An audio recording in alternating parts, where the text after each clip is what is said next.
정말 저희를 위해 정말 강력한 계획을 가지고 계신 주님께 전심을 다해 찬양합니다.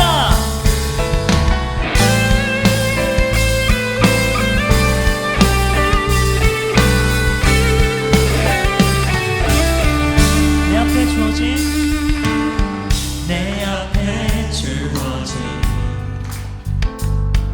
매일의 삶을 살다가 보면 그곳에 날 향한 계획 섭리가 있다네. 매 순간 나에게 매 순간 나에게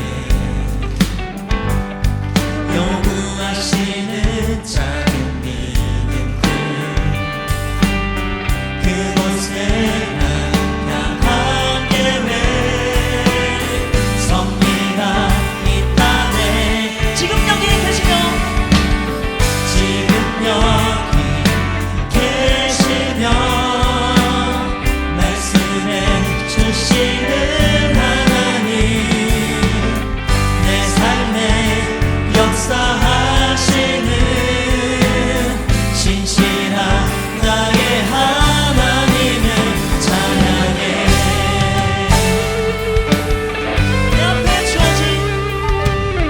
내 앞에 주어진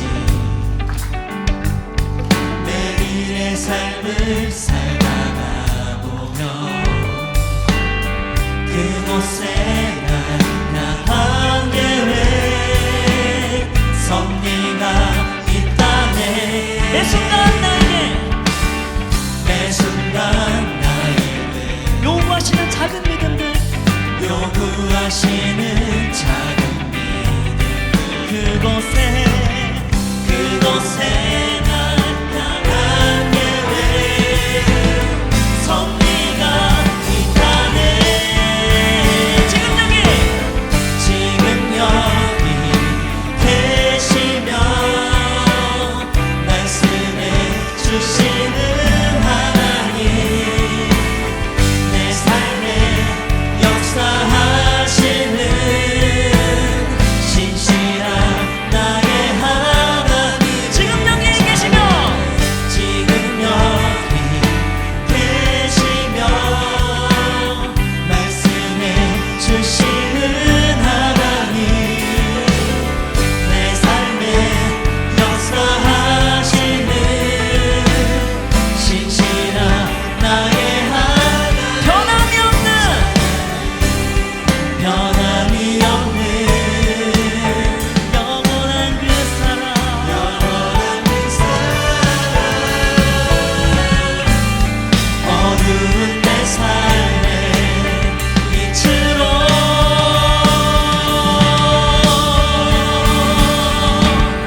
지금 여기 계시며 말씀해 주시는 하나님 내 삶에 역사하시는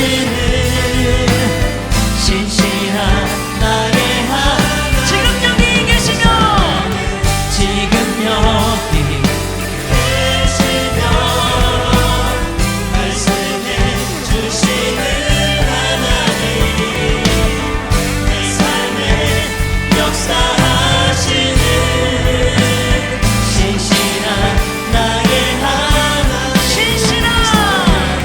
신실한 나의 하나님을 찬양해. 신실한 나의 하나님을 찬양해. 아멘. 영광이 주님께 감사의 박수 올려드립니다.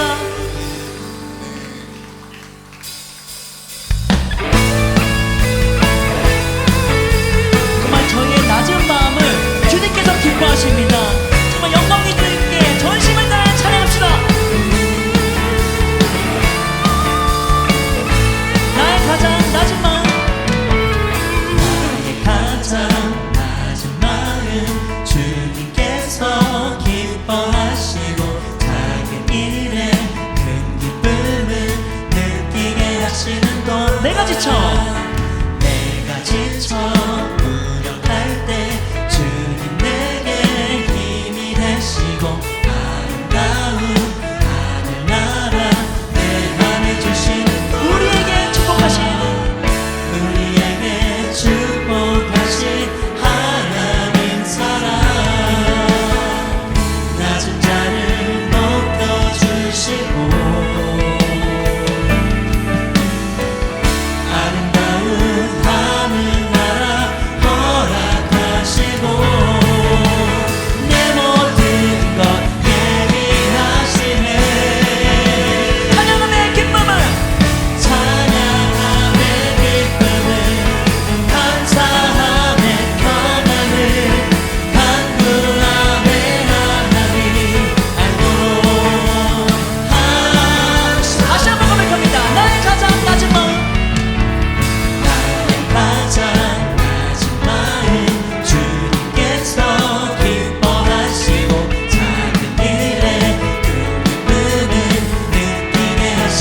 내가 지쳐 무력할 때 내가 지쳐 무력할 때 주님 내게 힘이 되시고 아름다운 하늘나라 내 맘에 주시는도다.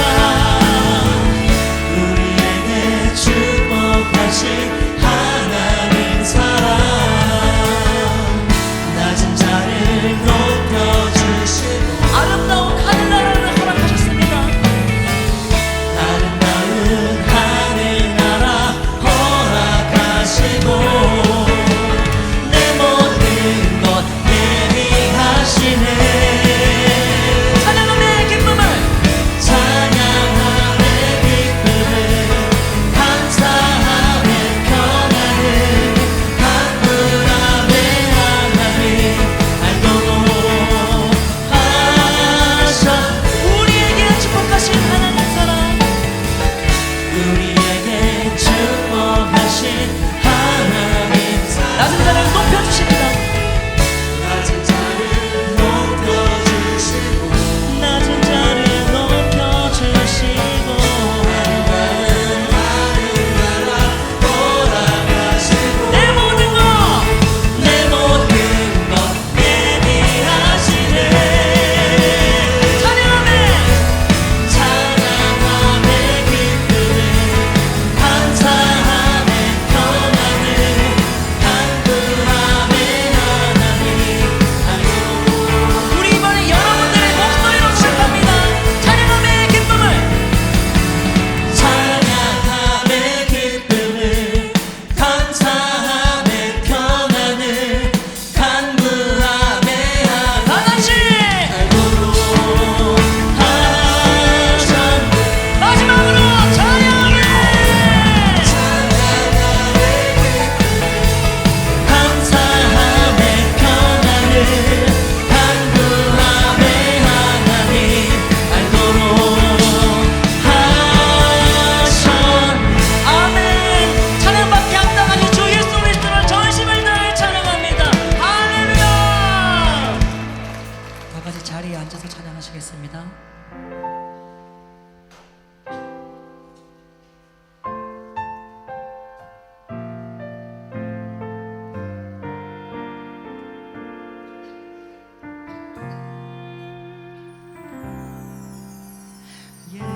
예수 사랑합니다. 사랑합니다. 온 마음 다하여 오직 주님 한 분만 간절히 더 원합니다. 넘쳐나네. 넘쳐나네 넘쳐나네 주를 향한 내 속에 갈망이 주님께로 날 이끌어 주소서. 주님을 더 원합니다.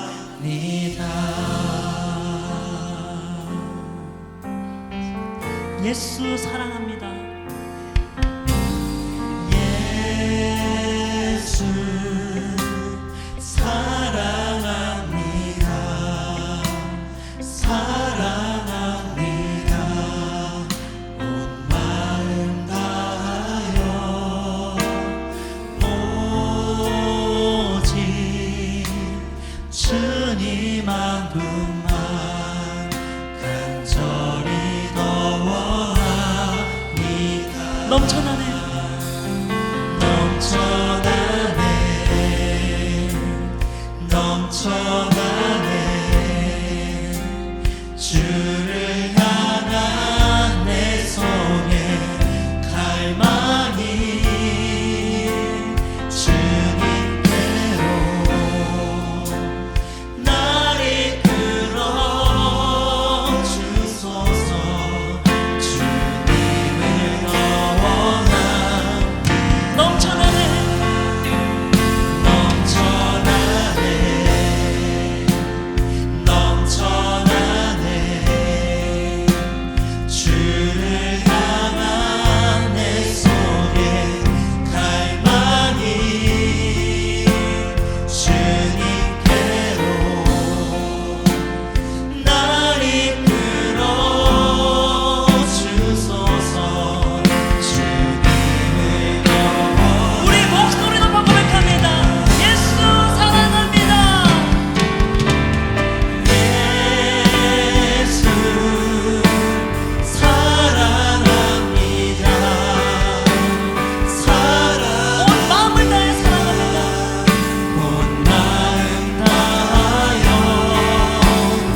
잦았던 한여름의 폭염도 자연의 섭리에 순응하듯 우리 곁에서 한 발짝 비켜서고 조속으로 선선한 가을의 문턱에 들어섰습니다.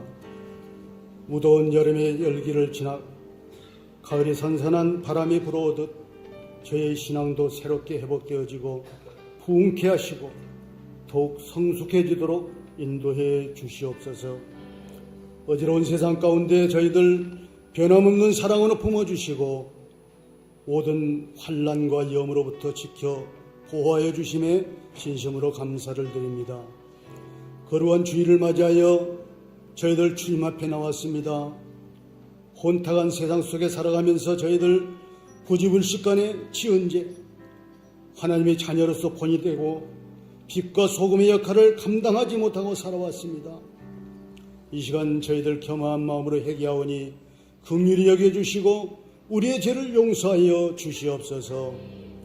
이 시간 용서받은 기쁨과 정결한 마음으로 예배로 나아갈 때 우리의 마음 문이 열려 하나님의 임재 안에 들어가게 하시고 하나님을 만나는 감격의 시간이 되게 도와 주시옵소서.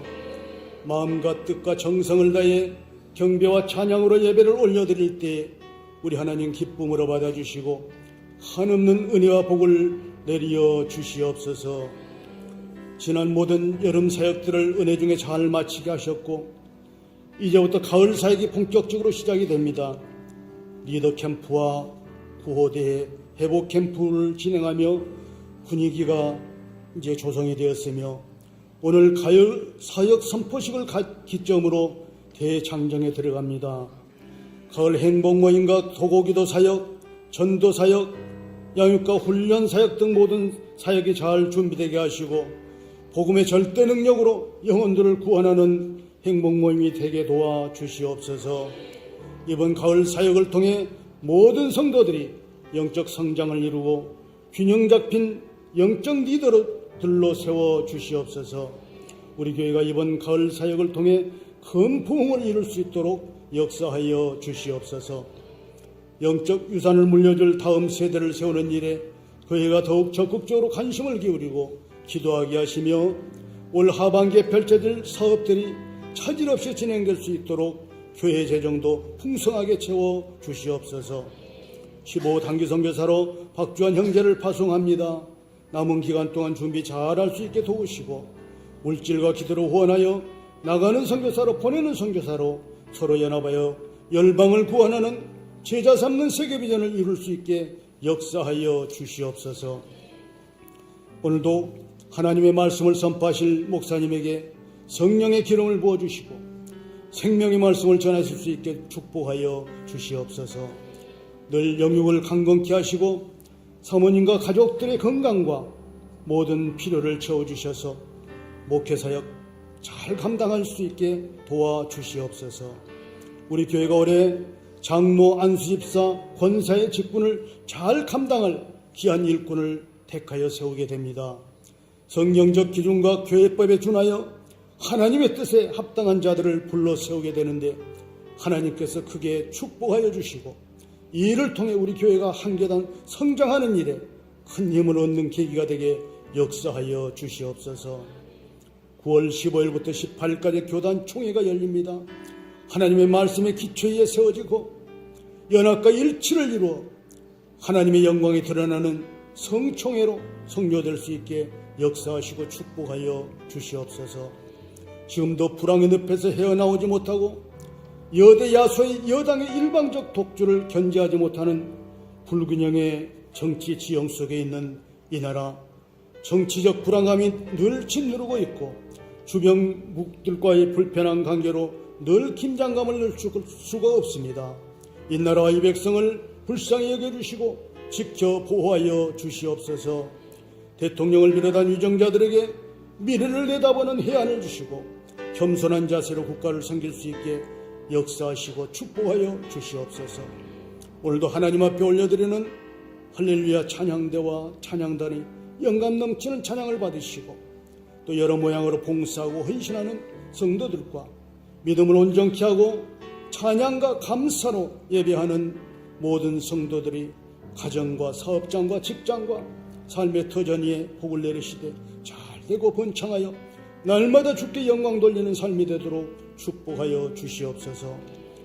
육신의 질병으로 어려움을 겪고 있는 환우들을 치료하여 주시고 삶의 어려움을 겪고 있는 교우들에게 회복을 이루어 주시옵소서. 여기까지 인도하신 에베네셀의 하나님을 찬양합니다. 이 모든 말씀을 우리 구주 예수님의 이름으로 기도하옵나이다. 아멘.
안녕하세요. 전도사역부 국장 박현숙 권사입니다. 지금부터 신임 행복모임 리더 임명식을 진행하겠습니다.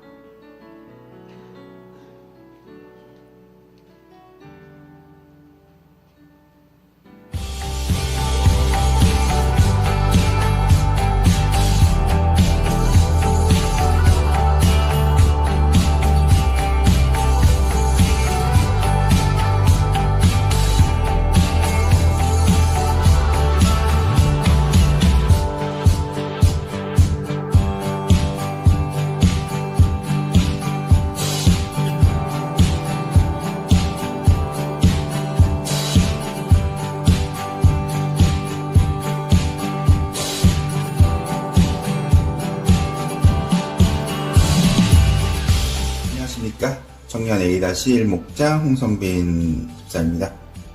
이번에 행모 리더로 임명되면서 여러 가지 우여곡절을 많이 겪었는데 그 과정 속에서 하나님이 이렇게 역사하시는구나, 복음이라 이런 거구나 라는 걸 많이 느끼게 되었고, 또 그것을 전할 수 있는 귀한 행모 리더 자리에 이렇게 임명됨에 하나님께 감사드리고 정말 잘 되고 있습니다. 기도하면 더 잘 됩니다. 안녕하세요. 여성 C-2 목장 윤난자 집사입니다.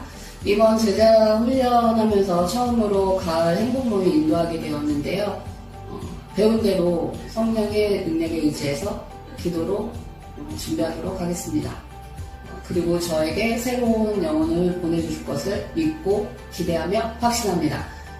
이번 가을 행복모임 기도하면 더 잘 됩니다. 화이팅! 안녕하세요. 청년 비산목장 박주환입니다. 지금까지는 돕는 자로서 행복모임에 참여했었지만 이번 가을부터 행복모임을 인도하게 되었습니다. 많이 부족한 모습이지만 성령님의 인도를 구하고 잘 준비해서 또 하나의 풍성한 열매가 맺히기를 간절히 소망합니다. 예교회 행복모임 잘 되고 있습니다. 기도하면 더 잘 됩니다. 행복모임 화이팅! 이번 가을 행복모임 신임 리더는 박주환, 윤향자, 홍성빈 성도님이십니다.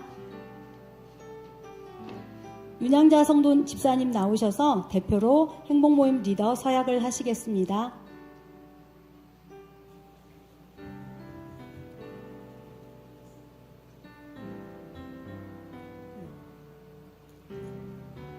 본인은 영광스러운 예일교회의 행복 리더의 사명을 생명 다해 평생 감당할 것을 하나님과 교회 앞에 엄숙히 서약합니다. 하나, 행복 모임이 정해진 시간과 장소를 반드시 지키겠습니다. 하나, 행복 모임의 최고의 우선순위를 두겠습니다. 하나, 행복 모임을 실행 지침대로 잘 진행하겠습니다. 하나, 행복 모임을 위해 집중적으로 기도하겠습니다. 2025년 9월 7일 선서자 윤향자. 목사님께서 임명장 수여해 주시겠습니다.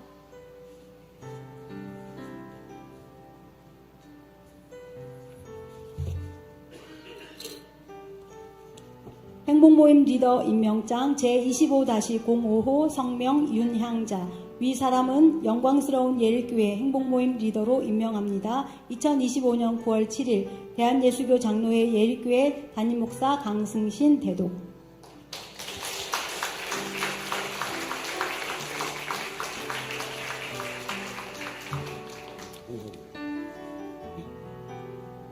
행복모임 리더 임명장 제25-06호 성명 홍성빈. 내용은 같습니다.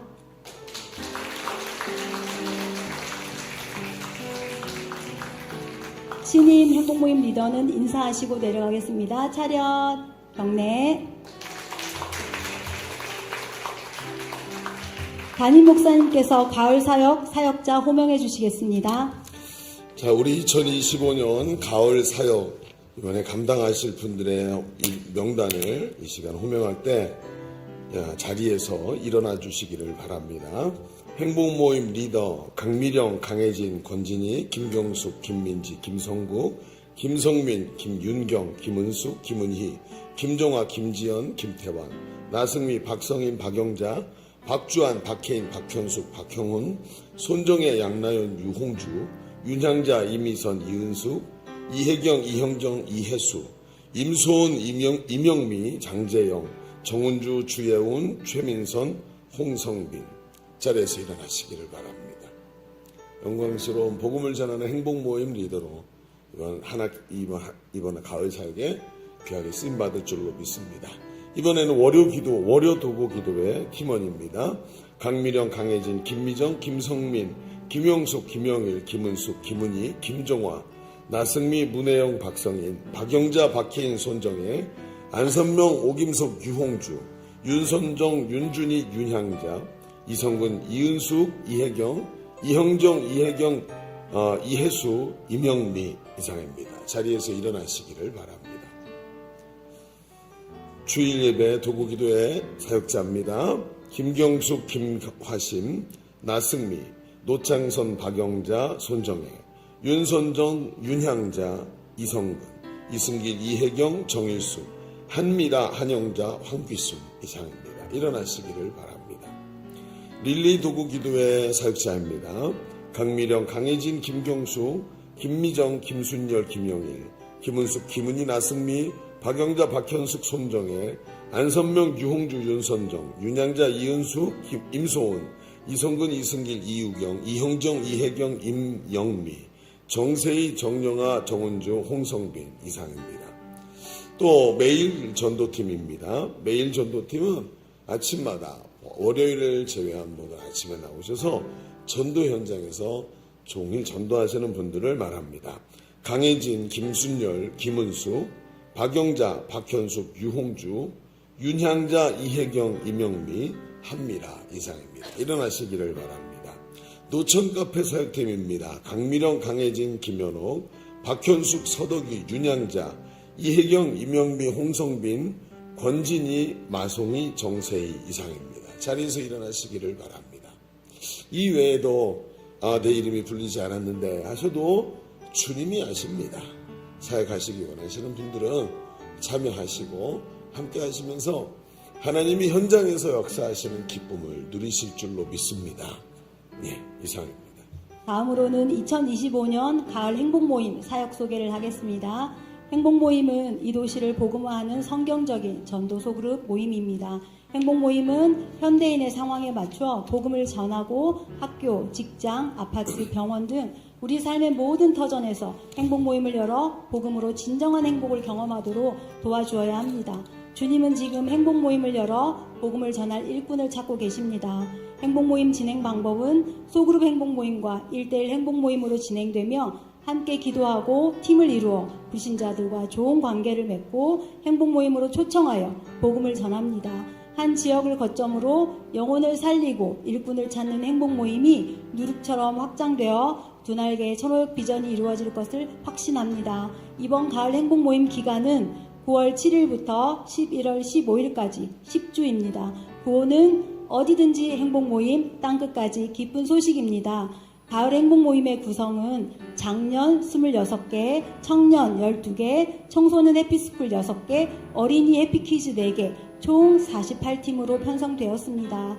날이 갈수록 행복모임이 곳곳에서 확장되어 지역과 민족을 넘어 열방까지 복음이 전해지기를 기대하고 소망합니다. 잘 되고 있습니다. 기도하고 순종하면 더 잘 됩니다. 아멘. 이상으로 행복모임 사역 소개를 마치겠습니다. 자, 우리 제가 그대로 서신 상태로 제가 한번 기도하겠습니다.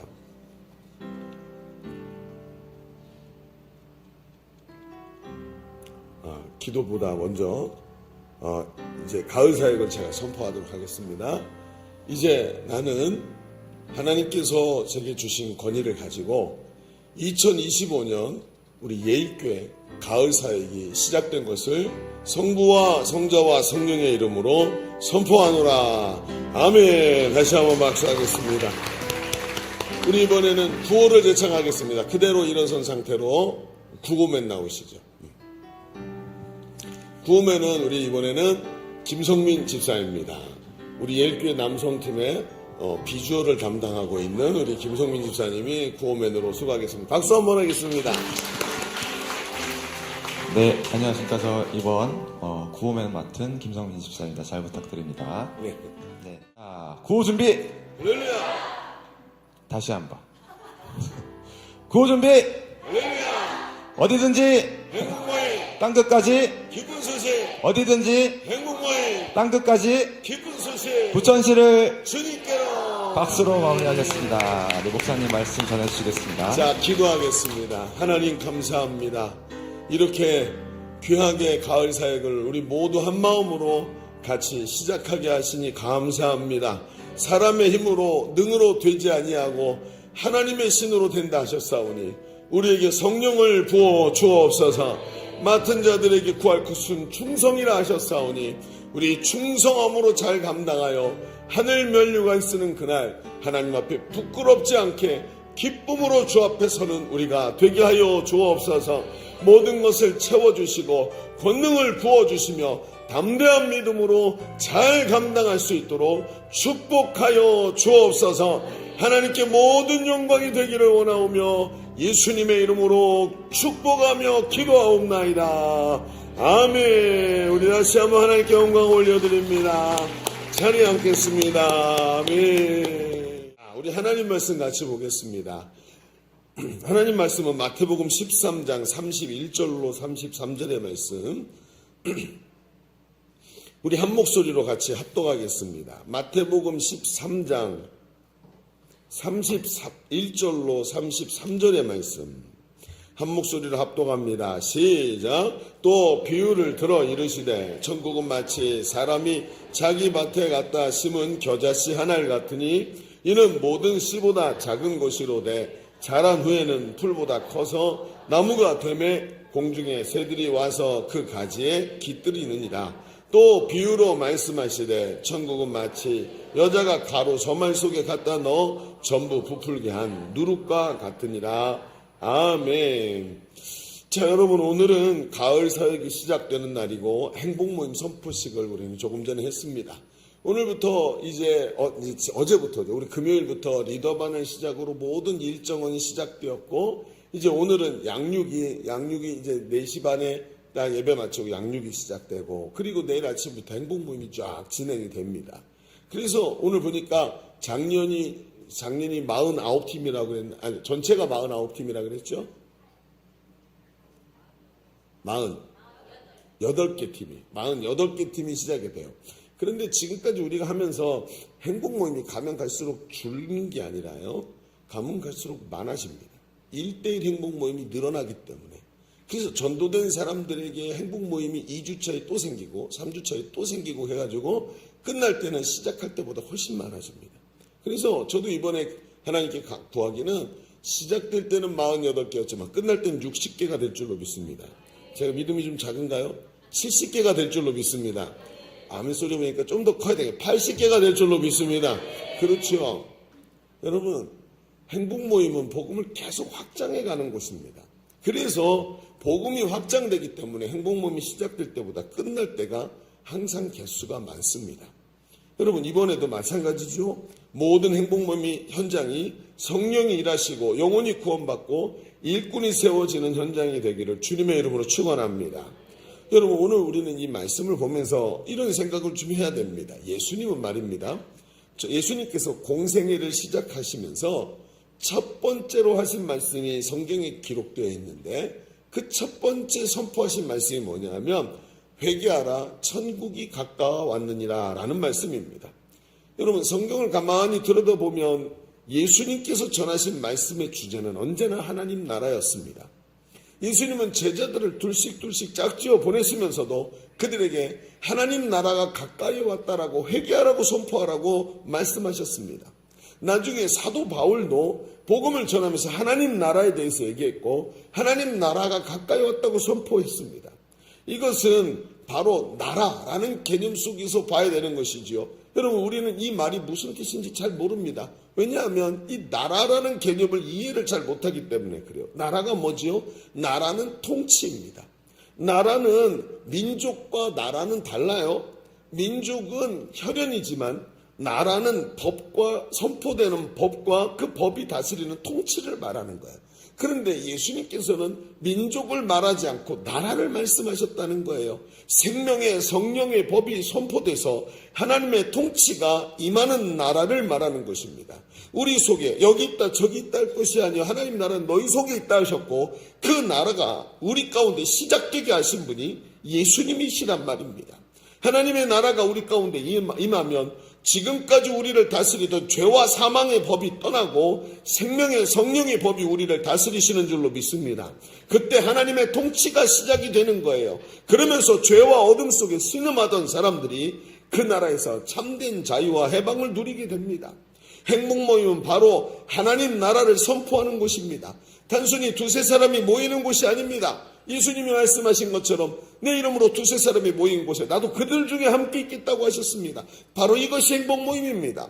나라가 바뀌었다는 것을 선포하고 그분의 통치가 임한 것을 가르쳐주고 어둠의 권세를 예수 이름으로 몰아내는 것입니다. 사랑하는 성도 여러분, 여러분이 전하는 행복모임의 현장마다 하나님 나라를 선포하시기를 축원합니다. 그 나라의 중심이시고 그 나라의 본질이시고 그 나라의 법이 되시는 분이 누구냐면 바로 예수님이시란 말입니다. 예수님께서 십자가에 죽으시고 부활하시면서 하늘과 땅의 모든 권세를 가지셨고 죄와 사망의 법이 예수님 앞에 무릎 꿇은 줄로 믿습니다. 그래서 그 예수님께서 하나님 나라의 법이 되셨고 예수 그리스도가 들어가시는 곳곳마다 하나님 나라가 시작이 되는 거예요. 그러다 보니 보십시다. 여러분 행복 모임에서 복음을 전하면 여러분 묶여있던 심령이 죄와 사망의 법에서 생명의 법으로 옮기게 되어서 자유와 해방을 누리게 되는 줄로 믿습니다. 예수님을 영접하면서 예수 그리스도가 하나님 나라를 선포하면 그곳에 모든 병든 자와 각색 질병이 회복되는 줄로 믿습니다. 모든 묶임과 염려와 걱정과 근심이 사라지는 줄로 믿습니다. 통치가 바뀌는 줄로 믿습니다. 이것이 바로 하나님 나라라는 거예요. 그걸 누가 선포합니까? 바로 예수님이 선포하신단 말입니다. 예수님이 그 사람 속에 들어가시면서 하나님의 법이 그들을 다스리기 시작하고 주의 통치가 시작되어 하나님 나라가 이 속에 있는 거예요. 여기 있다 저기 있다 할 것이 아니라 너희 안에 있느니라. 할렐루야. 바로 이것이 바로 하나님 나라의 선포인 것입니다. 행복 모임이 바로 이 하나님 나라를 선포하는 것입니다. 그렇다면 우리는 어떻게 해야 이 행복 모임을 이번 가을 사역에 잘 감당할 수 있을까요? 행복 모임은 이미 시작되었습니다. 천국 복음을 전하는 행복 모임을 성공적으로 감당한다는 것은 아주 중요한 일입니다. 그러면 이 말씀을 우리가 좀 깊이 봅시다. 어떻게 해야 잘 행복 모임을 잘 감당해서 하나님 나라를 선포할 것인가? 그런 마음으로 오늘 우리 말씀을 깊이 있게 보시기를 바랍니다. 자, 주보 3면을 펼쳐보십시다. 주보 3면에 보면 오늘 말씀의 제목은 예수님이 하신 말씀같이 겨자씨 한 알과 같으니 겨자씨 한 알 같으니 하는 이 말씀을 가지고 제목을 삼고 오늘 두 가지 이야기를 해보려고 합니다. 자, 첫 번째 이렇게 써보죠. 겨자씨 비유는 천국 확장의 중요성을 말하고 있습니다. 뭐라고 쓰라고요? 겨자씨 비유는 뭘 말하고 있다고요? 그렇죠. 천국 확장의 중요성입니다. 자, 이야기를 조금 펼쳐가 보죠. 여러분 오늘 말씀은 마태복음 13장에 있는 말씀의 일부분입니다. 그래서 마태복음 13장 1절부터 23절을 보면 예수님께서 천국은 마치 무엇과 같다라는 이야기를 하시면서 예수님께서 가르쳐 주신 천국 비유가 쭉 나옵니다. 그런데 여러분 생각해 보십시오. 예수님은 하나님이십니다. 아멘입니까? 하나님 본인이시고 그 본체가 하나님 육신을 입고 이 땅에 오신 분이 바로 예수님이다 하고 성경이 말을 합니다.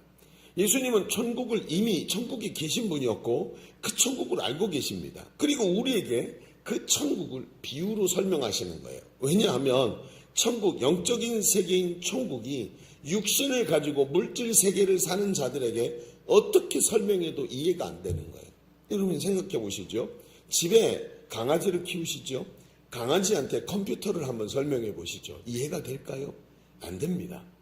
그래서 이해가 되도록 하기 위해서는 전혀 더 다른 존재에게 비유를 들어서 이해하고 있는 걸 가지고 마치 이런 거야 하고 설명을 하는. 그래서 예수님은 천국을 정확하게 보고 아시지만 우리에게 그걸 물질 세계를 시간 속에서 살아가는 우리에게 그것을 이런 거다 하고 설명하실 때 비유로 7가지를 설명했어요.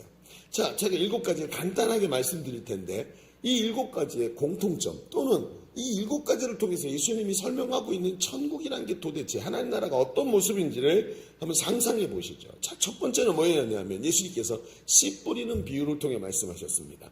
그 씨 뿌리는 비유가 뭐죠? 여러분 씨를 뿌렸는데 그 씨가 덜어는 길가밭, 돌짝밭, 가시덤불밭, 그 다음에 옥토에 떨어졌대요.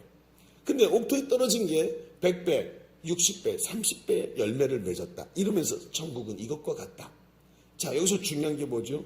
천국은 마치 그 씨앗이 옥토에 떨어질 때 확장이 되고 그게 역사가 일어난다. 마음밭이 중요하다. 이런 얘기를 하고 계시는 거죠. 자, 한편의 이야기를 쫙 지나가고 두 번째는 곡식과 가라지의 비유를 하십니다. 마지막 때 곡식과 가라지가 한 밭에서 같이 자랍니다. 종들이 와서 말합니다. 주인이요, 원수가 가라지를 뿌리고 와서 가라지가 자랐습니다. 가라지를 다 베낼까요? 아니, 베지 마라. 그거 베다가 곡식까지, 알곡까지 상처 입을까? 그러니까 두렵다. 그러지 말고 뒀다가 마지막 때, 추수할 때에, 자, 천국이 바로 이런, 추수할 때 다 베어서 곡식과 가라지를 나누어라. 그리고 가라지는 아궁이에 들어가 불을 태우고 곡식은 창고에 천국에 들어가게 된다. 천국은 마치 이것과 같다. 그래서 지금도 곡식과 가라지가 함께 자라고 있다는 거예요. 세 번째 비유는 겨자씨의 비유입니다. 겨자씨를 보십시다. 그 씨앗은 씨 중에 작은 것이래요. 예수님의 표현이 씨앗 중에서 굉장히 작답니다. 어떤 겨자씨는 눈꽃만 하고 어떤 겨자씨는 뭐라 그럴까요? 겨자씨. 비유를 찾다가 얼마큼 크면 얼마큼 크다 그래야 되지? 그러다가 제가 코딱지를 파가지고 말하는 건 똑같다. 색깔도 비슷하다. 크기도 똑같다. 이렇게 느낌이 오더라고요. 그래서 물론 그 크기야 사람에 따라 다르겠습니다만 딱 그만해요.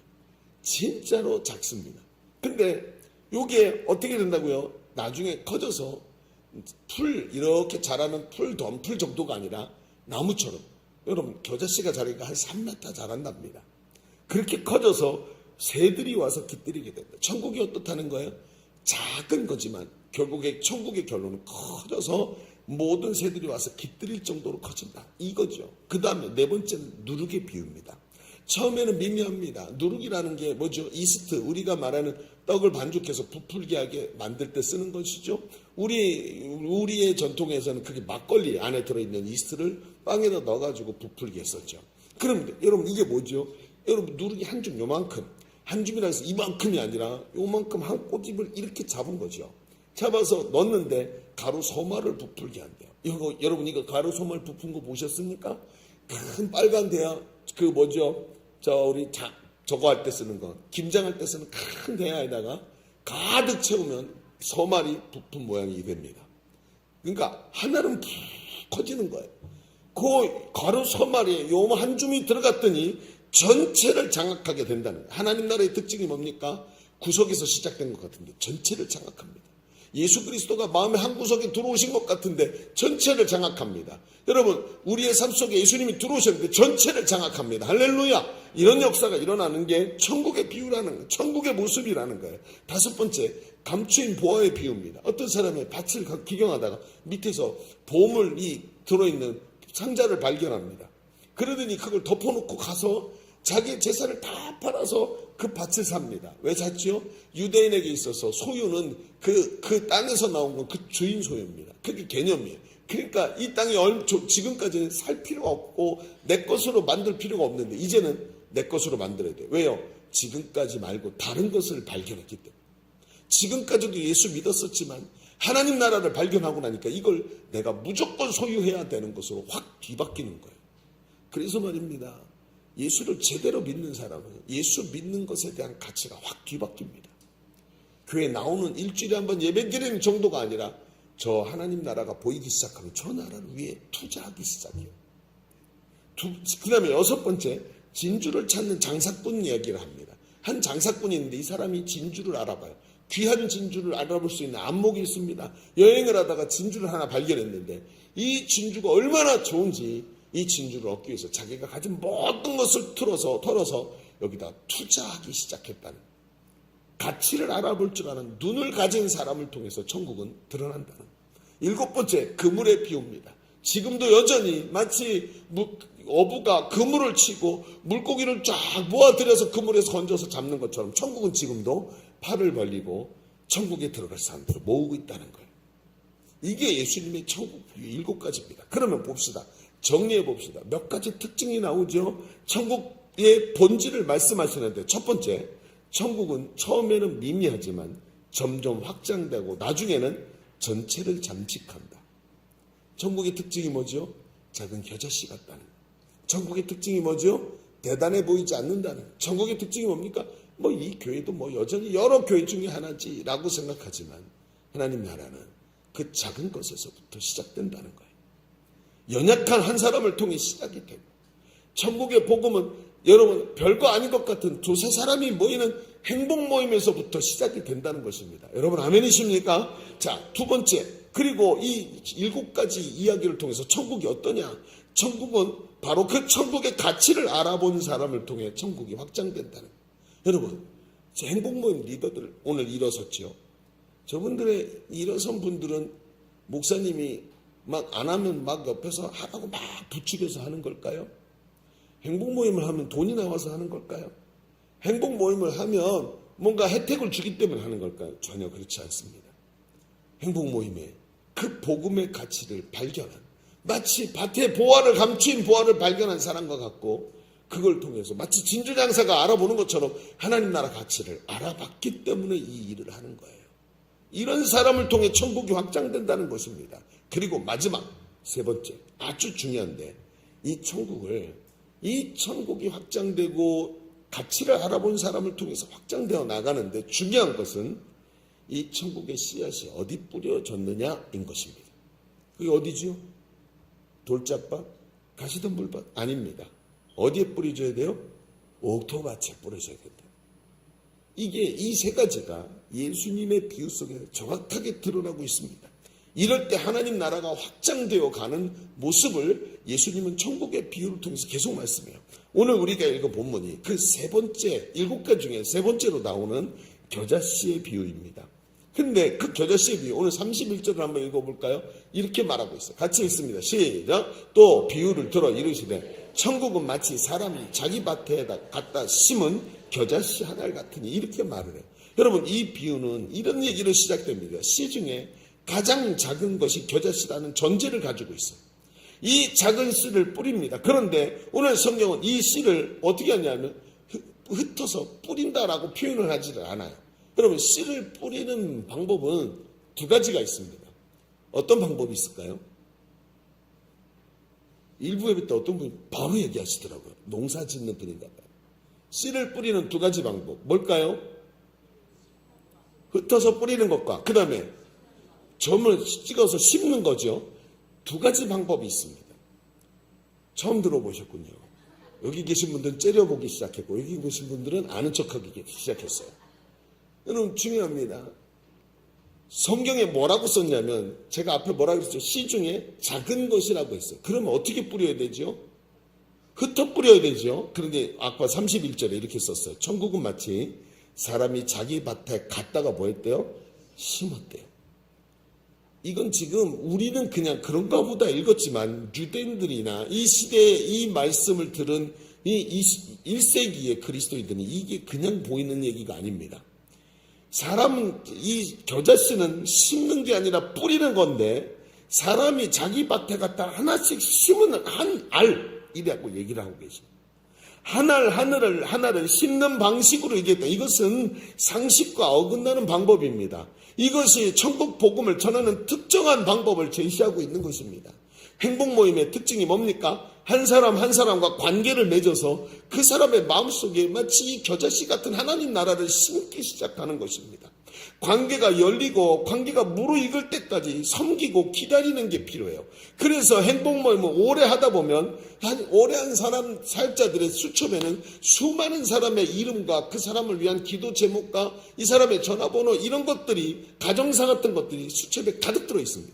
그래서 행복 모임 인도자들은 보면 수첩이 매 기수마다 수첩이 있는데, 이 수첩들이 빼곡하게 기록되어 있는 사람들의 이름과 기도 제목들이 쌓이기 시작합니다. 그리고 어떻게 될까요? 여러분, 한 사람 한 사람과 관계를 맺고 그 사람들과 서로 좋은 관계를 맺어놨으니 밖에 나가면 아는 사람이 너무 많은 거예요. 이 사람들이 나에게 호의를 베풀고 나도 저 사람들을 섬겨왔기 때문에 여러분, 삶이 어떻죠? 이런 좋은 관계들이 오가면서 삶이 풍성해집니다. 여러분, 사람들을 섬기면 삶이 풍성해질 줄로 믿습니다. 행복 모임을 오래 하다 보면 마치 오래 묵은 포도주병이 하나는 30년 전 거, 25년 전 거, 20년 전 거 하듯이 이렇게 쌓이듯이 말이죠. 계속해서 좋은 관계들이 무르익어가는 게 많이 사람들 주변에 있습니다. 그러다가 어느 날 때가 됐는데, 이 사람이 1년 전에 만났던 사람인데, 1년 전에 행복 모임에 몇 번 초대돼서 예수님을 영접하지 않았던 사람인데, 오늘 만났던 이 사람이 달라져 있는 거예요.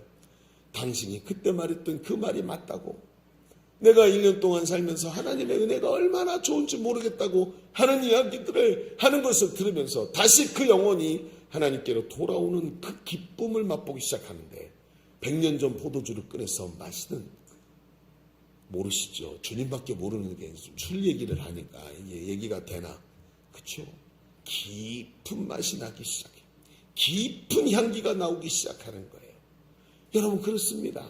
그래서 행복 모임이 그 어떤 전도보다도 정착률이 굉장히 높다는 거예요.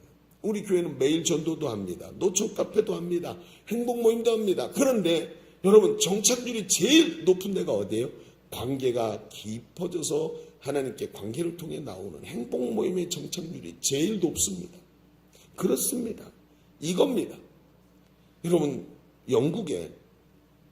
영국 정부가 근래에 이 정부 구조를 만들면서 부처를 하나 새로 만들었는데 이런 부처를 만들었답니다. 외로움 부. 이 실제 얘기입니다. 얼마 전에 해외 토픽에 나온 걸 제가 보고 찾아봤더니 진짜로 만들었더라고요. 이 부처가 뭐냐면 이건 무슨 내면세계 큰 질병 이런 게 아니라 우울증, 고독, 분노 같은 마음의 질병을 개인의 문제로 두는 게 아니라 사회적 문제로 두고 국가가 관리하겠다는 뜻이에요. 무슨 얘기냐면 영국 국민들의 많은 사람들이 이 외로움과 우울증과 분노와 고독에 시달리고 있다는 뜻입니다. 이건 영국만의 문제가 아니라 우리나라도 이게 큰 문제이죠. 더 큰 문제로 지금 발달해 가고 있는 중입니다. 말하지는 않지만 많은 사람이 이만큼 외로움 속에 살고 있고 이게 인생의 큰 문제가 되고 있다는 것입니다. 한국 사회도 80년대가 지나가면서 핵가족이라는 단어가 들어오기 시작했고 외환위기를 지나가면서 그때부터 1인 가구가 늘어나기 시작했습니다. 그러니까 다 여러 식구들이 함께 사는 대가족 구조가 깨지기 시작했고 심지어 1인 가구로 핵가족 정도가 아니라 1인 가구로 급속도로 변하고 있다는 거예요. 여러분 이게 얼마나 심각한지 요즘에는 아이들이 다 20살만 되면 독립하겠다고 말을 하죠.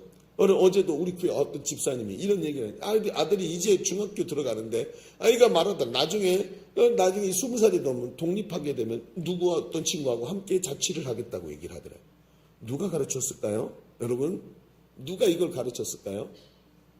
TV가 가르쳤습니다. 모르십니까?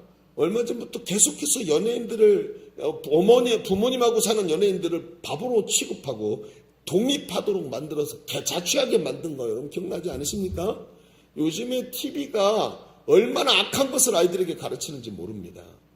굉장히 중요합니다. 여러분 물론 여러분 아이들 중에 여러분 요즘 학교 다니는 아이들 중에 미혼모가 있다는 거 아시죠? 중학생, 고등학생 그 프로그램 나온 게 뭐죠? 무슨 고딩 엄마인가요? 엄빵 이런 얘기죠. 그거 보십시오. 그런 아이들이 있을 수 있습니다. 그런데 그걸 장려하듯이 TV에 내보내고 있는 걸 이걸 어떻게 하면 됩니까? 이걸 보고 자란 아이들이 그렇게 생각하는 거예요.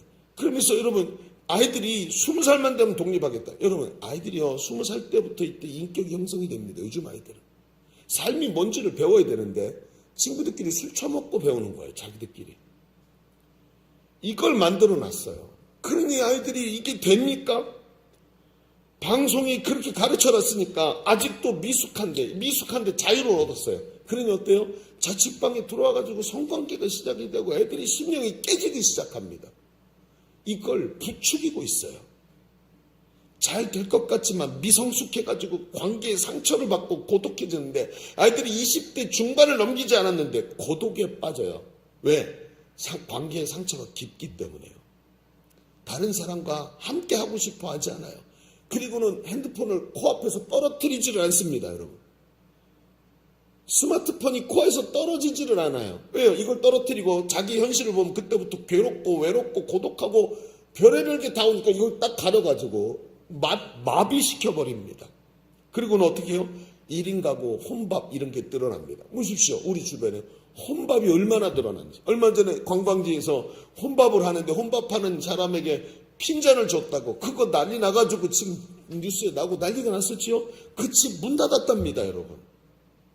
혼밥이 얼마나 혼밥한다고 핀잔 줬다고 부모에게 짜증내듯이 온 전국의 젊은 애들이 짜증을 내가지고 그 집이 문 닫았답니다, 여러분.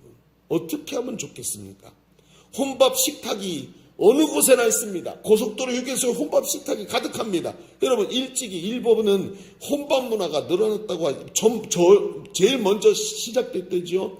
나중에는 심지어 이 혼밥에 대한 이제 시장이 생겨가지고요. 심지어 밥 먹을 때 켜놓는 영상도 만들어서 판답니다. 어떤 영상을 만들죠? 맛있게 음식을 먹으면서 쩝쩝거리는 영상을 켜놓고 혼자 밥 먹는 거예요. 그러니까 둘이 먹는 것 같은 느낌. 외로움을 이기기 위해서. 이게 외로움이 잘못됐구나. 혼자 사는 게 잘못됐구나. 이게 아니구나. 서로 사랑 갖고 살아야 되는구나 하면서 돌아가야 되는데 그게 아니라 이 외로움을 이기는 방법을 자꾸 생각을 하는 거예요. 외로움 속에 버티는 방법을 생각해내는 거예요. 그럼 성경의 말세의 특징이 뭐죠? 사랑이 식어진 시대. 잘못됐다라고 생각하고 돌이키는 게 아니라 사랑이 식어진 시대에 버티는 방법을 계속 연구해서 사랑이 식어진 것을 계속 유지하는 방법을 연구를 해요. 여러분 지금 어떤 상황이 벌어지고 있는지 보이십니까? 심지어 이런 상황, 이런 문화들이 커지기 시작하니까 주변에 가족들과 함께 살고 지인들과 함께 살아도 방문을 딱 걸어 잠그고 혼자 삽니다. 여러분 요즘에 에어컨, 가정용 에어컨 만드는 거 보셨습니까? 어떻게 됐죠? 큰 벽걸이형 에어컨, 스탠드형 에어컨 안 팔립니다. 각 방에 다 설치하게 만들고 더우면 문 닫고 들어가서 에어컨 켜고 부모 얼굴 안 보면 됩니다. 이렇게 만들어졌어요. 그러니 가족들과 지인들과 함께 살아도 살아내기 위해 몸부림치고 살아가지만 외로움과 고립을 극복할 수 없고 슬픔과 아픔들이 계속 이 안에 존재하는 겁니다. 예수님께서 천국 잔치를 벌이시는 이야기라면서 이런 얘기를 하십니다. 누가복음 14장 21절 한번 볼까요? 자, 무슨 얘기냐면 어떤 나라의 임금이 잔치를 벌이고 귀인들을 초대했어요. 미리 초대했어요. 그래서 잔치할 날이 돼서 종들이 가서 오십시오. 잔치가 준비됐습니다 했더니 미안합니다. 네, 못 가게 됐습니다. 다 못 가겠다는 거예요. 그리고 와서 보고를 합니다. 21절 같이 읽어볼까요? 시작. 종들이 돌아와 주인에게 그대로 고하니 이에 집 주인이 노하여 그 종들에게 이르되 빨리 시내 거리와 골목으로 나가서 가난한 자들과 몸 불편한 자들과 맹인들과 저는 자들을 데려오라. 옛날 성경에는 가난한 자들과 병신들과 맹인들과 장인 이렇게 말하고 있어요. 무슨 얘기일까요?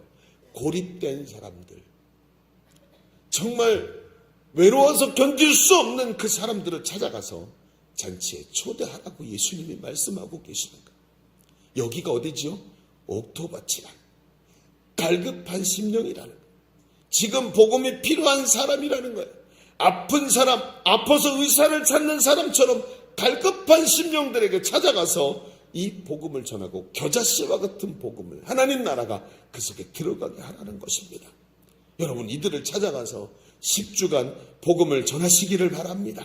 겨자씨 한 알이지만 점점 커져가는 것이 그 속에서 일어나는 걸 보게 될 것입니다. 사람이 살아나고 가정이 변화되고 그 영혼들이 일어나서 하나님께 나와 예배하는 것을 보게 될 줄로 믿습니다. 이것이 행복모임이라는 거예요. 행복모임은 처음에 그 집에 찾아가서 한 사람에게 복음을 전했는데 그가 복음을 받아들이더니 너무나 좋으니까 집에 있는 어머니를 어머니 이리 와보세요 하고 앉아가지고 어머니와 함께 그 말씀을 듣다가 너무 좋으니까 가족들을 초청하고 친구를 초청하고 윗집 사람을 초청하고 해서 그 가정이 가득 차는 것을 보게 되는 것입니다. 이것이 바로 행복모임의 원리인 것입니다. 중요한 게 있습니다. 옥토를 찾아내야 합니다. 옥토를 찾아내서 겨자씨 하나를 심는 것입니다. 안 되는 데다가 가갖고 아직도 다시 받치고 돌짝 받친 데 갖고 아무리 넣어도 거기 씨앗이 숨기지 않습니다. 중요한 건 옥토를 찾아서 거기다가 겨자씨 하나를 집어넣는 것입니다. 그리고 그 한 사람과 관계를 맺고 한 사람에게 복음을 전하고 천국은 이런 방법으로 폭발적으로 성장한다고 예수님은 계속해서 말씀하고 계시는 겁니다. 오늘 복음을 전하는 사람들이 가져야 할 중요한 가치가 바로 이것입니다.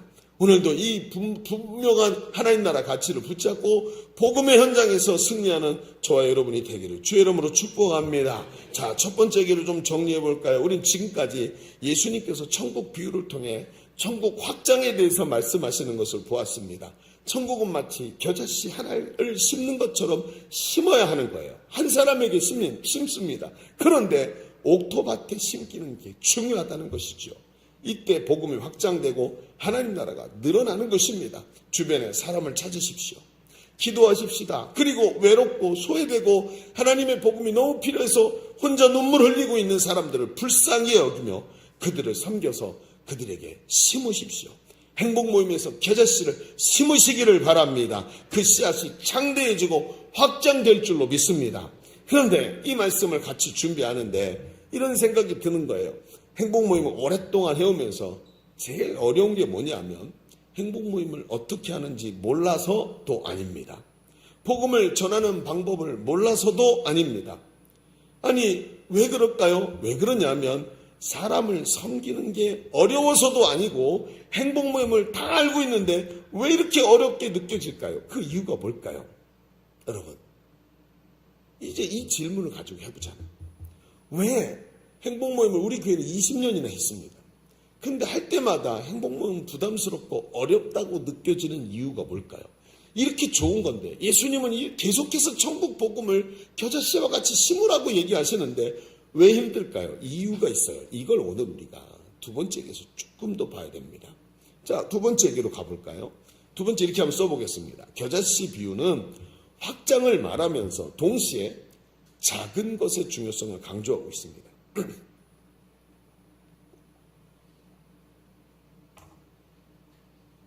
뭘 강조하고 있다고요? 작은 것의 중요성입니다. 자, 보실까요? 그 작은 것에 대한 얘기를 좀 해보겠습니다. 31절에 예수님께서 왜 이렇게 겨자씨를 말씀하셨느냐 하고 보면 그 이유가 다음 절인 32절에 말씀하고 있어요. 이렇게 말해요. 32절을 봅시다. 이는 왜 겨자씨가 중요하냐?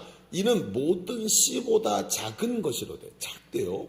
그런데 이후에는 풀보다 커져서 풀숲, 사람의 가슴쯤 오는 풀숲보다 커져서 한 3m쯤 되는 나무가 된대요. 공중의 새들이 거기 와서 깃들인다 이렇게 표현을 해요. 자, 이 표현을 이제부터 좀 얘기를 해볼게요. 겨자씨 하나 같다는 것은 작다는 것이죠. 작아서 별 볼 일 없어 보여. 그런데 커지면 3m나 커진다. 예수님도 여러분 아기로 오셨지만 30세가 되셔서 능력 있는 사역을 하시죠. 여러분 유대인들은 이 율법에 30세가 넘어야 제사장 직무를 감당할 수 있어요. 그러니까 예수님의 공생애가 30세에 시작됐다는 것은 제사장으로서의 역할을 하고 계시는 것을 말하기도 합니다. 그런데 보십시다. 제자들도 보십시다. 제자들은 어떻죠? 한없이 부족하고 연약했지만 성령을 충만히 받고 예수님이 승천하신 이후에 위대한 사도로 쓰임받지 않습니까? 처음에는 겨자씨 하나만큼 작지만 위대하게 쓰임받더라는 거예요. 행복 모임을 보십시오. 3사람밖에 모이지 않습니다. 그런데 창대하게 되는 거예요. 어떻게 하면 될까요? 여러분, 중요한 얘기 이겁니다. 충성스럽게 지침대로 해야 됩니다. 뭐대로 해야 된다고요? 지침대로. 제가 행복 모임이 잘 안 되는 행복 모임을 가서 보면 특징이 뭐냐면 편한 대로 해요. 시작할 때 분위기가 좀 이게 얼어붙어 있으니까 간식을 갖고 와서 봉지를 탁 뜯어놓고 간식을 먹으면서 하나씩 입에다 넣고 와작와작 씹으면서 행복 모임을 해. 분위기는 편할지 모르는데 복음에 대한 집중력이 떨어집니다. 자꾸 편한 대로 하려고 그래. 다 말씀을 전하는 건 좋아요. 말씀을 전하는데 말씀 전할 때 15분에서 20분 안에 밀도 있게 말씀을 쫙 전하고 같이 깨달음을 나누고 이러면서 가야 되는데 말씀을 내가 하고 싶은 말을 다 해. 그러니까 말씀이 한 40분쯤 넘어가요. 벌써 집중력이 딱 끊어집니다. 그러니까 성령이 집중력 있게 사람의 마음을 파고 들어가셔야 되는데 내 할 말이 너무 많으니까 마음이 집중이 안 되고 풀어졌다, 집중됐다, 풀어졌다, 집중됐다 이렇게 가더라고요. 그리고 자신이 없으니까 기도 1시간씩 하고 가십시다. 그래야 되는데 기도를 1시간씩 하고 가는 걸 이거는 바빠서 못해. 그래 놓고 여태껏 10년 동안 단 한 번도 1시간씩 기도하고 가지를 않아요. 그러니까 행복 모임을 10년째 하고 있는데 영혼 구원이 안 일어나는 거예요. 지침대로 하지를 않아요. 여러분 이게 왜 지침이 뭐죠? 30년도 넘게 행복 모임에서 계속해서 열매를 보고 있는 분들이 이 지침을 만들었어요. 이렇게 해야 역사가 일어납니다 하고. 그런데 한 주 한 주 베스트가 달라지는 것을 보는 사람이 있는가 하면 뭔가 이상하게 해도 안 되는 이유가 뭘까요? 자기 편한 대로 하기 때문에 그래요. 내 생긴 대로 나는 기도 잘 못해. 그럼 무릎 꿇고 기도하면서 이걸 극복해내는 거예요. 그러면서 성령이 역사하시는 걸 보는 겁니다. 여러분, 지침대로 하면 처음에 됩니까? 첫 술에 배부른 사람이 어디 있겠습니까? 처음부터 만족이 안 됩니다. 여러분, 한자로 이런 말이 있죠. 대기만성이에요. 큰 건 점점 늦게 차곡차곡 채워지고 어느 날부터 채워지는 게 끝나면 아구에서부터 물이 흘러 넘치기 시작하는 겁니다. 그때부터 되는 겁니다. 한 사람을 예수 믿게 만들어서 일꾼으로 세우는 것은 많은 인내가 필요한 것이고, 한 사람 한 사람 베스트를 섬겨서 그 베스트가 지침대로 하면서 복음을 받아들이는 현장을 보는 것은 내 안에 넘치는 은혜가 있어야 되는 거예요. 그러니까 지침대로 하나하나 따라가기 시작하다가 어느 날 이렇게 하는 거구나 하는 느낌이 들기 시작하면서 일이 일어나기 시작합니다. 내가 사람을 만나기만 하고 전화 한 통하고 같이 섬기기만 했는데 베스트가 이상하죠. 예전엔 안 그랬는데 어느 날부터 나를 따라오기 시작하고 와가지고 행복모임에 앉아서 은혜 받기 시작하는 것을 보게 되는 거예요. 왜지요? 지침대로 하면서 만족스러운 부분들이 채워지면서, 그리고 그게 일이 되기 시작하는 거예요. 인내를 통해서 만들어지는 겁니다. 행복모임은 미약해 보이지만 지침대로 하면서 큰 열매를 거두게 되는 거예요. 그러면서 어떻게 돼요? 나중엔 자라서 새가 깃들일 정도로. 깃들인다는 것은 유목민들의 입장에서 보면 천막을 치고 거처를 정하는 거예요. 행복모임이 편해. 여기가 너무 좋아. 오면 감동이 돼. 내 마음에 위로가 돼. 그러면서 와서 그 작은 씨앗밖에 안 되던 게 나중엔 3m쯤 되는 나무가 돼서 새들이 와서 거기서 깃들이면서 편히 쉬고 위로를 받고 거기서 주님을 만나고 하나님 나라가 자기 안에 시작되는 것을 보기 시작한다는 거예요. 이게 행복모임입니다. 그래서 새가 깃들일 정도로 되는 것입니다. 여러분 우리 한번 생각해 보십시다. 행복모임 어디서 시작하죠? 여러분, 행복모임이 처음 시작된 데가 어디냐면 간호사였던 교회 청년이 자기 자취방에서 시작을 했어요.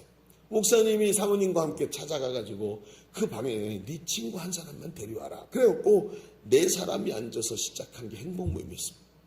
근데 또 다른 간호사가 초청되고 또 다른 간호사가 초청돼서 나중에는 이 자취방이 터져나갈 만큼 많아서 문을 닫을 수가 없었다 그래요. 얼마나 많은 사람이 왔는지. 초라한 자취방. 아직도 곰팡이 냄새가 빠지지 않는 그 초라한 자취방이 뭐가 돼요? 새가 집을 짓기 좋은 곳으로 바뀌더라는 거예요. 우리 집은 작아서, 우리 집은 낡아서, 우리 집에는 발 들여놓을 데가 없어서 괜찮습니다. 걱정하지 마십시오. 하나님이 그 집이 새가 집 짓기 좋은 곳으로 만드실 줄로 믿습니다. 고민하지 마십시오. 그 나무에 깃들일 사람들이 너무나 많습니다. 그리고 나서 그곳에 하나님이 주시는 축복이 임하는 것을 여러분 알고 계십니까?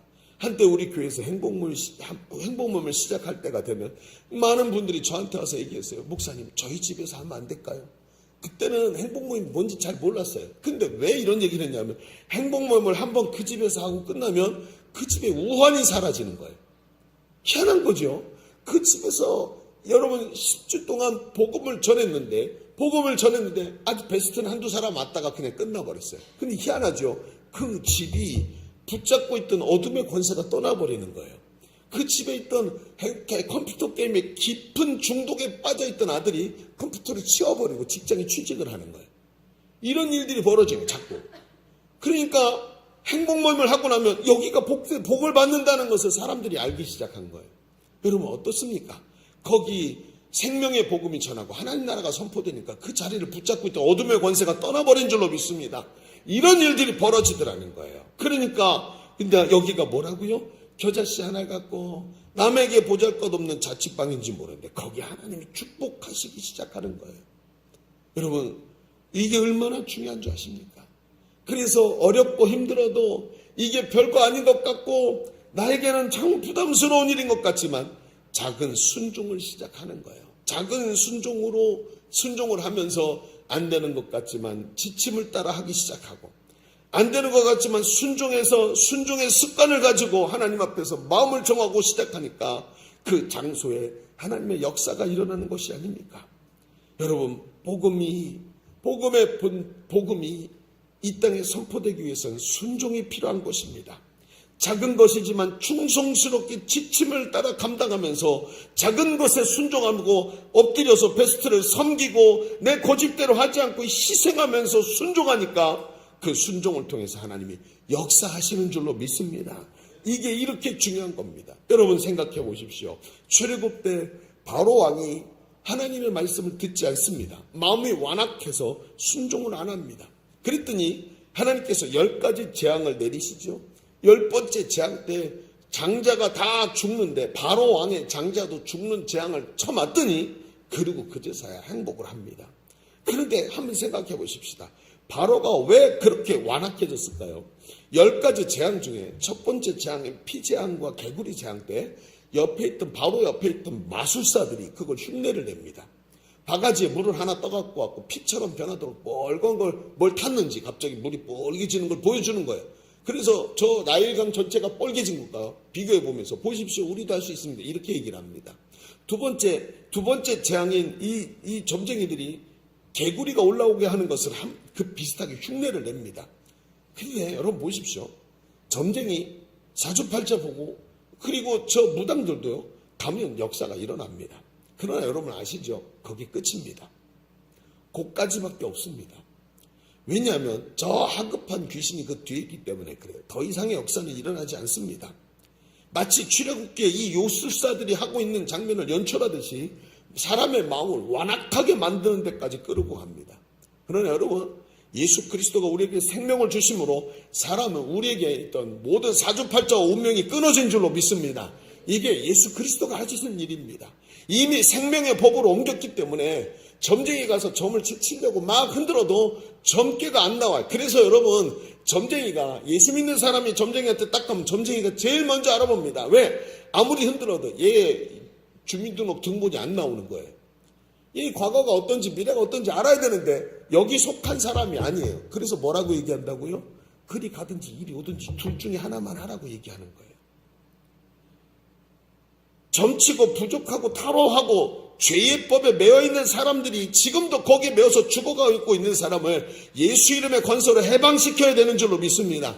여러분, 모세를 보십시오. 모세는 권세도 없었어요. 바로 같은 왕권도 없었습니다. 힘도 없었습니다. 노인입니다. 말을 제대로 할 줄 몰랐어요. 그런데 하나님이 말씀하실 때 지팡이 하나 들고 들어가 순종해야 하는데 그 지팡이가 능력의 지팡이가 되고 그 지팡이로 하나님이 일하실 때 위대한 역사를 이룰 때 쓰시는 하나님의 도구가 되는 줄로 믿습니다. 행복 모임이 그렇습니다. 행복 모임은 작은 일에 충성할 때 그 행복 모임은 작은 겨자씨 하나리 나중에는 커져서 위대한 역사를 이루는 것을 보게 되는 것입니다. 이게 바로 행복 모임입니다. 여러분, 임하나라는 분이 소중한 것과 함께 있는 책, 소중한 사람과 함께 있는 책이라는 책을 썼어요. 근데 여기 이런 얘기를 합니다. 헛되이 보낸 일주일, 헛되이 보낸 한 달을 아까워하는 사람은 많아도 하루를 헛되이 보냈다고 크게 낙심하는 사람은 많지 않습니다. 이렇듯 대부분의 사람들이 하루를 대수롭게 여기지 않지만 하루 만에 수많은 사람이 죽고 수많은 사람이 태어난다는 것을 알고 계십니까? 하루 만에 세상은 어제와 똑같지 않은 모습으로 변화됩니다. 당신 역시 하루 동안에 엄청난 일을 이루어낼 수 있을지도 모릅니다. 어마어마한 가능성을 담고 있는 하루를 소중하게 다루고 뜻깊게 보내면 하루는 당신에게 뜻밖의 선물을 보내올 것입니다. 여러분, 이 사람의 말이 뭐죠? 하루가 얼마나 중요한가. 나무 한 그루 한 그루가 모여서 숲이 되는 것처럼, 하루가 모여서 일주일이 되는 것처럼, 일주일이 모여서 한 달이 되는 것처럼 하루는 굉장히 중요한 것입니다. 여러분, 이 작은 일에 충성할 때 겨자씨 같은 작은 것이 큰 나무가 되는 역사가 일어나는 게 하나님 나라의 특징입니다. 1849년 12월 12일에 러시아에서 한 청년이 사형 언도를 받고 사형 집행을 앞두고 있었습니다. 총을 든 군인들이 이제 총살로 사형을 받게 됐는데요. 총을 든 군인들이 딱 정렬해서 서 있는 거예요. 사형 집행관이 이 청년에게 말을 합니다. 마지막 할 말이 있는가? 5분의 시간을 주겠다. 마음을 정리해라. 하고 얘기를 합니다. 사형대에 올라가서 청년이 뒤에 두 손을 묶어놓고 이제 자신의 삶을 돌아보는 거죠. 5분 동안 지난 인생이 쫙 지나갑니다. 그리고 사랑하는 사람을 위해 기도하고 매일 보낸 하루하루가 너무나 아쉽고 다시 하루를 살 수 있다면 나는 정말로 최선을 다해서 살 것이다 라고 생각하면서 후회가 가득한 5분을 쫙 지나갑니다. 그리고 마지막 이제 5분이 끝나고 사형을 집행하게 됐습니다. 자, 사수들 앞으로 그러면서 그리고 앞에 총 하면서 총을 딱 대고 조준하고 얘기를 합니다. 이제 발사라는 말만 나오면 이제 총이 발사가 되는데 그 순간 기적이 일어납니다. 황제의 특사가 말을 타고 달려오면서 소리를 지릅니다. 형 집행을 멈추시오. 그러면서 황제의 특명을 가지고 도착한 아슬아슬하게 도착해서 이 청년의 사면을 선포를 합니다. 그래서 이 청년이 총살되기 바로 직전에 살아납니다. 그리고 이 청년이 거기서 내려와가지고 얼떨떨한 그 마음 가지고 자기가 원했던 그 5분, 정말 아쉽게 보냈던 5분을 또 보낼 수 있게 된 것을 자기가 느끼게 되죠. 그리고는 내려와서 그때부터 형을 살기 시작하는 거예요. 사형은 집행이 안 됐지만 형을 5년을 살고 집행유예를 받고 그 다음에 노동교화형을 받는데 그 시간 동안에 자기가 들어가 있는 이 감방에 책상 앞에다가 이렇게 글씨를 써놨어요. 인생은 5분의 연속이다. 자기가 그렇게 아쉽게 받았던 그 5분이 또 받았다는 거예요. 그때 그 5분을 가장 소중하게 여겼던 것처럼 오늘 5분이 계속 연결된다고 얘기를 한 거예요. 그리고 그 시간을 소중히 여기면서 그때부터 자기에게 남는 시간에 미친 듯이 글을 씁니다. 그 글이 모여져서 만든 게 죄와 벌이라는 소설입니다. 카라마조프의 형제들, 죄와 벌과 카라마조프 형제들을 쓴 이 도스토예프스키라는 사람이 여러분 톨스토이와 비견되는 아주 러시아에서는 아주 유명하고 각광받는 문예가입니다. 작가입니다. 이 사람의 이 글이 바로 그 5분에 연속되는 하루를 통해서 만들어진 거예요. 여러분 인생은 5분의 연속입니다. 겨자씨같이 작은 일에 충성한 사람들을 통해서 하나님께서 위대한 일을 이루시는 거예요. 행복모임은 하루하루를 5분 컷으로 살아내는 사람들에게서부터 시작이 됩니다. 베스트요 5분이면 문자 하나 보낼 수 있습니다. 5분이면 종이 자판기 커피 한 잔 함께 나눌 수 있습니다. 5분이면 한번 기도해 줄 수 있습니다. 이게 바로 행복모임을 하는 방법이에요. 5분을 소중히 여기면서 감당하면 하나님께서 맡겨주신 이 일을 얼마든지 감당할 수 있습니다. 앞에서 제가 질문했습니다. 목사님 행복모임 어떻게 하는지 다 알고 있는데 왜 어렵게 느껴질까요? 복음 전하는 게 중요한 줄 아는데 왜 어렵게 느껴질까요? 천국은 작은 겨자씨 하늘 같은 곳입니다. 충성스럽게 겨자씨 같은 5분을 살아내는 자들에게 그 사람을 통해 창대해져서 하루하루가 충실한 큰 나무가 되고 한 달이 되고 이 가을 사역이 되는 것입니다. 행복모임이 이렇게 시간을 귀하게 여기는 사람들을 통해서 매일 충성스럽게 감당하면서 일이 일어나는 것입니다. 오늘도 관계 맺고 섬김을 5분 연속으로 진행하시기를 바랍니다. 행복모임 반드시 승리할 줄로 믿습니다. 당신을 통해 수많은 영혼이 구원받는 귀한 역사가 일어나기를 주님의 이름으로 축원합니다. 축원합니다. 기도하겠습니다. 아버지 하나님 감사합니다. 오늘 이 귀한 일들 하나님께서 하시는 줄로 믿습니다. 우리 하나님 앞에 작은 것에 충성되어서 하나님 앞에 큰 것에도 충성스럽게 감당하는 충성스러운 행복모임 인도자와 행복모임의 복음 전도자의 삶을 살아가게 하여 주옵소서. 오늘도 5분의 인생을 5분의 연속으로 살아내면서 맡겨주신 일을 잘 감당하게 하여 주옵소서. 예수님의 이름으로 기도하옵나이다. 아멘. 우리 하나님께 감사의 박수 올려드립니다. 아멘. 우리 이 시간 찬송하면서 준비하신 예물을 우리 하나님께 올려드리겠습니다.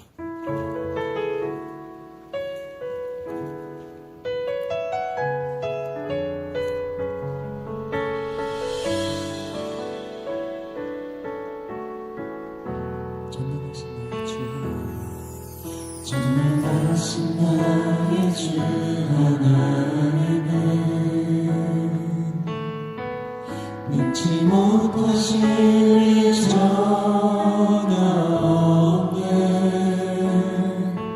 우리의 모든 강구는 우리의 모든 생각도 우리의 모든 꿈과 모든 소망도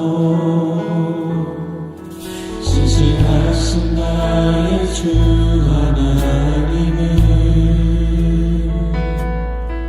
우리의 모든 괴로움 바꿀 수 있네. 불가능한 일을 하시고 죽은 자를 일으키시니 그를 이길 자 아무도 없네. 주의 말씀 의지하여 깊은 곳에 금을 던져 오늘 그가 놀라운 일을 이루시는 것 보라. 주의 말씀 의지하여 믿음으로 금을 던져 믿는 자에게 능치 못함없네. 전능하신 나의 주 하나님은 전능하신 나의 주 하나님은 능치 못하실 일 전혀 없네.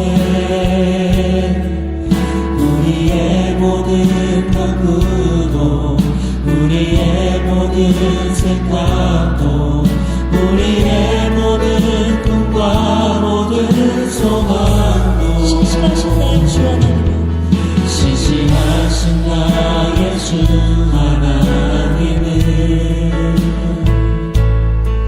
우리의 모든 괴로움 바꿀 수 있네. 불가능한 일 행하시고 죽은 자를 일으키시니 그를 이길 자 아무도 없네. 주의 말씀 의지하여 깊은 곳에 금을 던져 오늘 그가 놀라운 일을 이루시는 것 보라. 주의 말씀 의지하여 믿음으로 금을 던져 믿는 자에게 능치 못한 주의 말씀 의지하여 깊은 곳에 금을 던져 오늘 그가 놀라운 일을 이루시는 것 보라. 주의 말씀 의지하여 믿음으로 금을 던져 믿는 자에게 능치 못한 믿는 자에게 능치 못함이 없습니다.